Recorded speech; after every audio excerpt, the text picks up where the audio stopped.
دیکھ لے تو پھر بڑا بے صبری اس کے اندر آ جاتی ہے کہ جو شخص آخری، نبی کریم صلی اللہ علیہ وسلم کا فرمان ہے کہ جو شخص آخری میں جنت میں جاتا ہے،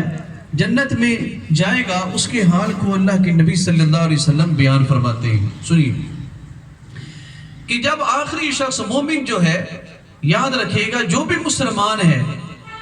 اگر وہ گناہگار ہے تو اپنے گناہ کی عوض جہنم میں جا کے سزا کاٹنے کے بعد پھر واپس اس کا ٹھکانہ جنت ہی اللہ تعالیٰ نے رکھا ہے، واپس اسے جنت کی طرف ہی آنا ہے۔ ایک شخص ایسا ہی جب جہنم میں گیا، اپنے گناہ کے عوض میں جو بھی سزائیں تھی وہ کاٹ رہا تھا، پھر اس کے دل میں خواہش پیدا کی، مولا تو مجھے جہنم سے نکال کر تو مجھے اس کے کنارے تک ہی پہنچا دے، یہاں سے کم نکال دے۔ جب اس کے دل میں آرزو ہوئی، اس نے اللہ رب العالمین سے دعا کی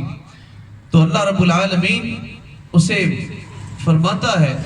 کہ اگر جہنم سے نکال کے جہنم کے کنارے تجھے بٹھا دیا جائے تو کوئی اور خواہش تو نہیں کرے گا، کوئی اور مطالبہ تو تمہارا نہیں ہوگا؟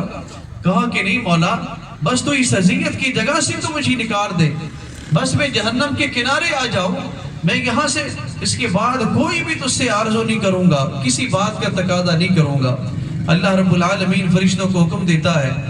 اس مومن بندے کو نکال کے جہنم سے جہنم کے کنارے لے آؤ، یہ یہاں پر آرام سے یہ بیٹھا رہے۔ اب لہذا جب یہاں جہنم کے کنارے جب بیٹھا تو جہنم کی تپش بھی اس کے پاس آ رہی تھی،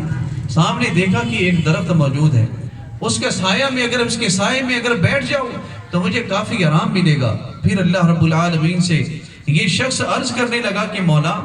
تو نے مجھے جہنم سے نکال کے کنارے تک پہنچا دیا ہے، سامنے جو سایہ دار درخت مجھے نظر آ رہا ہے، مولا اگر اس سائے کے نیچے اگر تو مجھے بٹھا دے تو کتنا اچھا ہوگا، تیرا بڑا کرم ہوگا۔ کہا کہ اے بندے،